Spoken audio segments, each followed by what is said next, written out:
Now the Philistines gathered their forces for war and assembled at Socoh in Judah. They pitched camp at Ephas Dammim, because Socoh and Azekah, between Socoh and Azekah. Saul and the Israelites assembled and camped in the valley of Elah, and drew up their battle line to meet the Philistines. The Philistines occupied one hill and the Israelites another, with the valley between them. A champion named Goliath, who was from Gath, came out of the Philistine camp. He was over 9 feet tall. He had a bronze helmet on his head and wore a coat of scale armor of bronze weighing 500 shekels. On his legs he wore bronze greaves, and a bronze javelin was slung on his back. His spear shaft was like a weaver's rod, and its iron point weighed 600 shekels. His shield bearer went ahead of him. Goliath stood and shouted to the ranks of Israel, "Why do you come out and line up for battle? Am I not a Philistine, and are you not servants of Saul? Choose a man and have him come down to me. If he is able to fight and kill me, we will become your subjects. But if I overcome him and kill him, you will become our subjects and serve us." Then the Philistines said, "This day I defy the ranks of Israel. Give me a man and let us fight each other." On hearing the Philistines' words, Saul and all the Israelites were dismayed and terrified. Now David was the son of an Ephrathite named Jesse, who was from Bethlehem in Judah. Jesse had 8 sons, and in Saul's time he was old and well advanced in years. Jesse's 3 oldest sons had followed Saul to the war. The firstborn was Eliab, the second Abinadab, and the third Shammah. David was the youngest. The 3 oldest followed Saul, but David went back and forth from Saul to attend his father's sheep at Bethlehem. For 40 days the Philistines came forward every morning and evening and took his stand. Now Jesse said to his son David, "Take this ephah of roasted grain and these 10 loaves of bread for your brothers and hurry to their camp.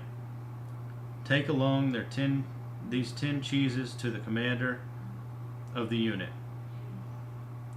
See how your brothers are, and bring back some assurance from them." There was Saul and all the men of Israel in the valley of Elah, fighting against the Philistines. Early in the morning David left the flock with a shepherd, loaded up and set out, as Jesse had directed. He reached the camp as the army was going out to its battle positions, shouting the war cry. Israel and the Philistines were drawing up their lines facing each other. David left his things with the keeper of supplies, ran to the battle lines and greeted his brothers. As he was talking with them, Goliath the Philistine champion from Gath stepped out from his lines and shouted his usual defiance, and David heard it. When the Israelites saw the man, they all ran from him in great fear. Now the Israelites had been saying, "Do you see how this man keeps coming out? He comes out to defy Israel. The king will give great wealth to the man who kills him. He will also give him his daughter in marriage, and will exempt his father's family from taxes in Israel.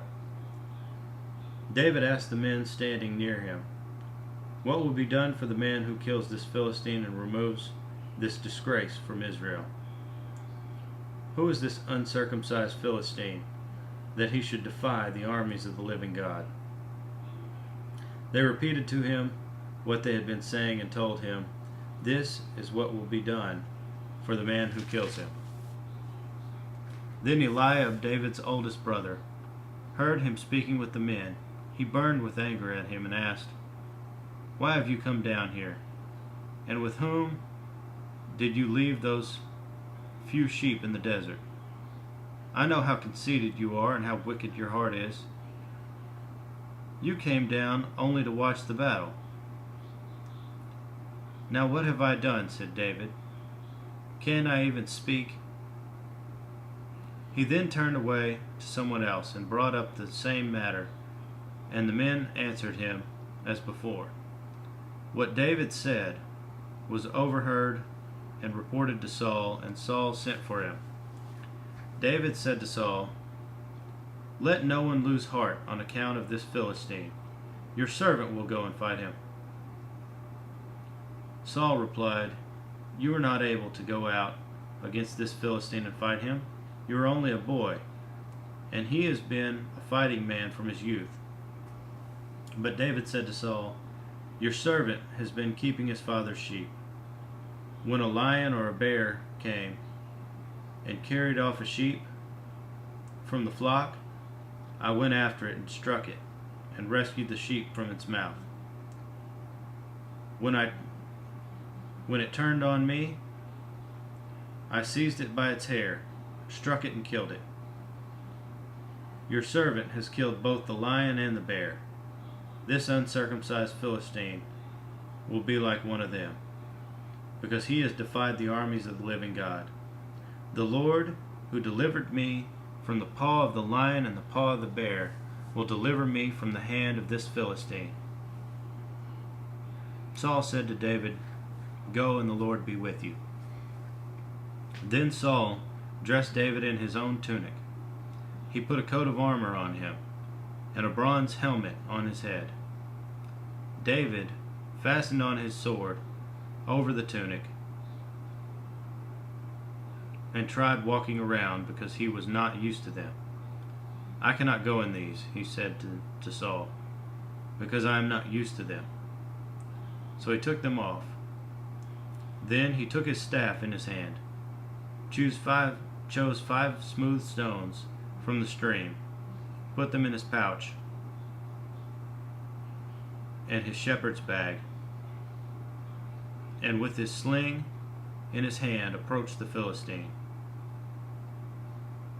Meanwhile, the Philistine, with his shield bearer in front of him, kept coming closer to David.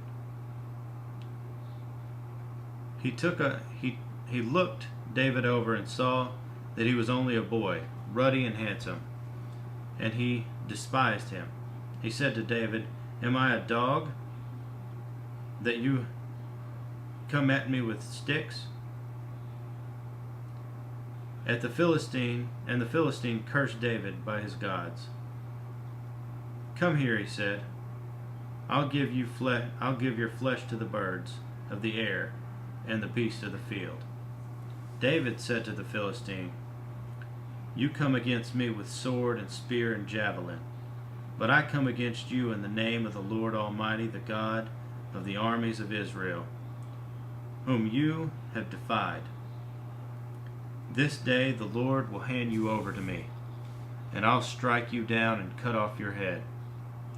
Today I will give the carcasses of the Philistine army to the birds of the air and the beasts of the earth, and the whole world will know that there is a God in Israel. All those gathered here will know that it is not by sword or spear that the Lord saves, for the battle is the Lord's, and he will give all of you, into our hands." As the Philistine moved closer to attack him, David ran quickly toward the battle line to meet him. Reaching into his bag and taking out a stone, he slung it and struck the Philistine on the forehead. The stone sank into his forehead, and he fell face down on the ground. So David triumphed over the Philistine with a sling and a stone. Without a sword in his hand, he struck down the Philistine and killed him. David ran and stood over him. He took hold of the Philistine's sword and drew it from the scabbard. After he killed him, he cut off his head with the sword. When the Philistines saw that their hero was dead, they turned and ran. Then the men of Israel and Judah surged forward with a shout and pursued the Philistines to the entrance of Gath and to the gates of Ekron. Their dead were strewn along the Shaaraim road to Gath and Ekron. When the Israelites returned from chasing the Philistines, they plundered their camp. David took the Philistine's head and brought it to Jerusalem.